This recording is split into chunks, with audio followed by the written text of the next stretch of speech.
जय श्री कृष्ण दोस्तों। श्रद्धावान लभते ज्ञानम तत्परः संयतेन्द्रियः ज्ञानम लब्ध्वा पराम शांतिमचिरेणाधिगच्छति।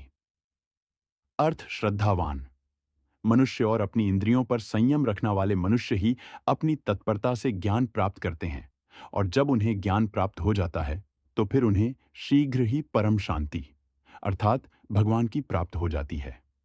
आप सभी दर्शकों का हमारे YouTube चैनल ज्ञान वंदना पर हार्दिक अभिनंदन और स्वागत है। आज की अपनी प्रस्तुति में हम आपको वेदों और उपनिषदों के दिव्य ज्ञान के मध्य से यह जानकारी देने का प्रयास कर रही है कि मोक्ष क्या है, इसको क्यों प्राप्त करना चाहिए और इसको कैसे प्राप्त किया जा सकता है। वैसे तो यह संसार अनेक प्रकार के गुण रहस्यों से भरा हुआ है, लेकिन आज एक रहस्यमय प्रश्न का उत्तर जानने का प्रयास करते हैं कि मोक्ष क्या है। मुक्ति और मोक्ष दोनों एक ही हैं या इनमें कोई भेद है? हमें मोक्ष की आवश्यकता क्यों है और किस प्रकार से हमें मोक्ष को प्राप्त करना चाहिए? क्या कर्म बंधन से मिलने वाली मुक्ति ही मोक्ष है?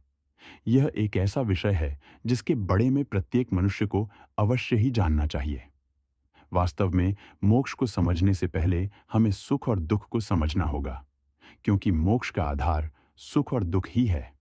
देखा जाए तो इस संसार में सभी व्यक्ति दुखी हैं, क्योंकि जब हमने जन्म लिया तभी से दुख मिलने प्रारंभ हो जाते हैं। इस विषय में संत कबीर दास जी ने बहुत ही सुंदर लिखा है कि कबीर, जब हम पैदा हुए जग हंस हम रोए। अर्थात जब कोई शिशु जन्म लेता है तो उसके परिवार जग खुशियां मनाते हैं, लेकिन इस संसार में मिलने वाले दुखों का स्मरण करके वह शिशु स्वयं ही रोने लगता है।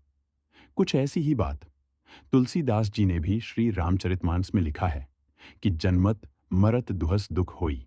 अर्थात हमारे जन्म से लेकर मरण तक हमें अनेकों दुख घेरे रहते हैं। अगर ध्यान देकर विचार करें तो लगता है कि मनुष्य हर वक्त दुखी ही रहता है। जैसे यदि बचपन में किसी ने बच्चे को खिलौना दे दिया तो वह प्रसन्न हो जाता है, लेकिन यदि किसी ने उसका खिलौना छीन लिया तो वह दुखी हो जाता है। ठीक इसी प्रकार बचपन जैसे सुख और दुख जीवन भर चलती रहती है। इस संदर्भ में गीता में भी कहा गया है कि विषयों अर्थात संसार में मिलने वाली हर प्रकार की वस्तुओं और सुविधाओं का चिंतन करने वाले मनुष्यों की उन विषयों में आसक्ति हो जाती है। आशा पति से कामना अर्थात इच्छा उत्पन्न होती है, और अगर इच्छा पूरी नहीं हुई तो फिर कामना से क्रोध उत्पन्न हो जाता है। इस प्रकार मनुष्य जीवन भर इच्छाओं को पूरा करने में लगा रहता है।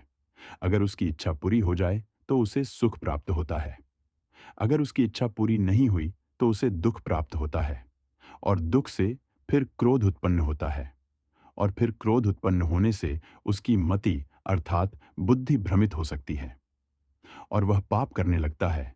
इस प्रकार पाप में अनुरक्त रहने से उसका पतन हो जाता है, और जब उसकी मृत्यु निकट होती है तब भी उसके मन में अशक्तियां चलती रहती हैं। बृहदारण्यक को उपनिषद में भी कहा गया है कि हमारी सभी कामनाएं दूसरों के सुख के लिए नहीं, अपितु स्वयं अपने ही सुख प्राप्ति के लिए होती हैं। इसीलिए हम दुखी रहते हैं, फिर दुखों से मुक्त होना चाहते हैं और सुख की अभिलाषा करते रहते हैं। वास्तव में दुख से मुक्त होना ही मोक्ष का आधार माना गया है। वैसे तो किसी से छुटकारा पाने को ही मुक्ति कहते हैं, यही मुक्ति का शाब्दिक अर्थ है, किंतु शास्त्रों में दुख से निवृत्ति होने अर्थात छुटकारा पाने को ही मुक्ति कहा गया है। शास्त्रों के अनुसार मुक्ति दो प्रकार की दुख निवृत्ति और दूसरा है नित्य या आत्यंतिक दुख।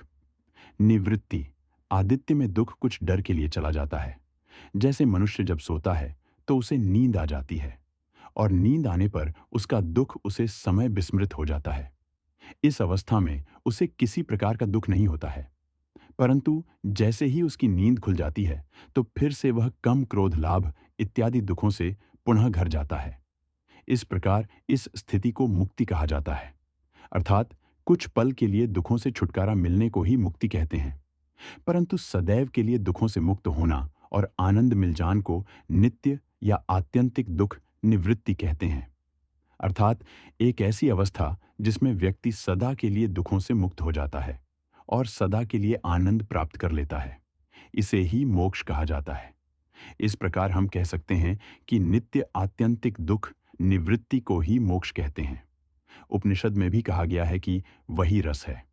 अर्थात वह परमात्मा ही जीवन रस है और जीवात्मा उसे रस को प्राप्त करके ही परम आनंद युक्त हो जाती है। इससे मोक्ष की प्राप्ति होती है।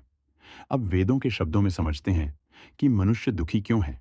वेद कहते हैं कि मनुष्य इसलिए दुखी है क्योंकि वह माया के इस लोक अर्थात इस संसार में माया के अधीन है। और वह इस संसार में क्यों है? तो इसका उत्तर है कि वह अपने कर्मों के कारण इस संसार में है, क्योंकि इस संसार में वह निकौन कर्म करता है। इसलिए उसका कर्म बंधन हो जाता है, जिसके कारण उसे पुनर्जन्म लेना पड़ता है। प्रश्नों उपनिषद ने कहा गया है कि वह पुण्य कर्मों के द्वारा पुण्य लोक में जाता है, पाप कर्मों के द्वारा नरक में जाता है और पाप तथा पुण्य के मिश्रित कर्मों से पुनः मनुष्य लोक में आता है। अर्थात मनुष्य अपने कर्मों के कारण कभी पुण्य लोक अर्थात स्वर्ग में जाता है, कभी नरक में जाता है और कभी मनुष्य लोक अर्थात संसार में भटकता रहता है। अर्थात वह पुनर्जन्म के चक्र में आकर कर्म के बंधन में फंस जाता है। श्वेता शत्रु उपनिषद में कहा गया है कि जीवात्मा इस जगत के विषयों का भोक्ता बना रहने के कारण ही प्रकृति अर्थात माया के अधीन समर्थ होकर इसमें बंध जाता है। इस प्रकार कई बंधन हैं जिम वह बांध जाता है, जैसे माया का बंधन, त्रिकर्म का बंधन, प्रदोष का बंधन, पंचकोश का बंधन, कर्म का बंधन इत्यादि। परंतु जो मनुष्य परमात्मा के अधीन होकर इन बढ़ाने से मुक्ति पा लेता है, वास्तव में वह मोक्ष को भी प्राप्त कर लेता है। इन बंधों से मुक्ति का नाम ही मोक्ष है। देखा जाए तो मनुष्य अपनी शारीरिक और मानसिक तृप्ति के लिए ही कर्म करता है और कर्म ही मुक्ति के मूल कारण है। यदि मनुष्य सभी कर्मों के फलों वी आसक्तियों से छुटकारा ले सके तो उसे मोक्ष की प्राप्त हो जाता है। लेकिन कर्म करने वाले मनुष्य माया के तीन गुण अर्थात त्रिगुण जैसे सात्विक कर्म, राजस्व कर्म और तमस कर्म के अधीन हो जाता है, क्योंकि मनुष्य के कर्म का यही तीन गुण हैं। यदि मनुष्य कर्म बंधन या दूसरे शब्दों में कहें तो पुनर्जन्म से मुक्ति प्राप्त करता है, तो उसे मोक्ष की प्राप्ति भी स्वयं ही हो जाती है। परंतु कुछ मनुष्य जो अध्यात्म को नहीं मानते हैं, लेकिन वे प्रश्न करते हैं कि हमें मोक्ष की आवश्यकता क्यों है, क्यों हम मोक्ष प्राप्त करें। तो इसका एक स्पष्ट सा उत्तर मेरी समझ में आता है कि चाहे आस्तिक हो या नास्तिक हो, सभी सुख की अभिलाषा करते हैं, आनंद की अभिलाषा करते हैं, माया रूपी दुखों से मुक्ति चाहते हैं और इस जीवन मरण के चक्र से मुक्त होकर उसे परमपिता परमेश्वर के श्री चरणों में विलीन होना चाहते हैं। परंतु भगवान की प्राप्ति या मोक्ष अपने के लिए मृत्यु की प्रतीक्षा नहीं करनी होती है, क्योंकि किसी भी मनुष्य को मृत्यु के बाद गम करने का अधिकार नहीं है। अतः मनुष्य को अपने जीवन काल में ही मोक्ष की अवस्था प्राप्त करनी होती है, तभी वह मृत्यु के बाद परम गति को प्राप्त हो सकता है। ऐसे कई उदाहरण हैं जिन्होंने अपने जीवन कल में ही अपने लिए मोक्ष का मार्ग प्रशस्त किया।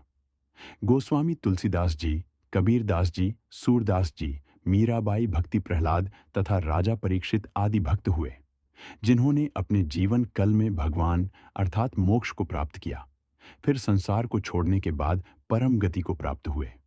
तो यह थी मोक्ष और मोक्ष प्राप्ति के बारे में एक छोटी सी जानकारी। हम आशा करते हैं कि आपको यह जानकारी अच्छी लगी होगी।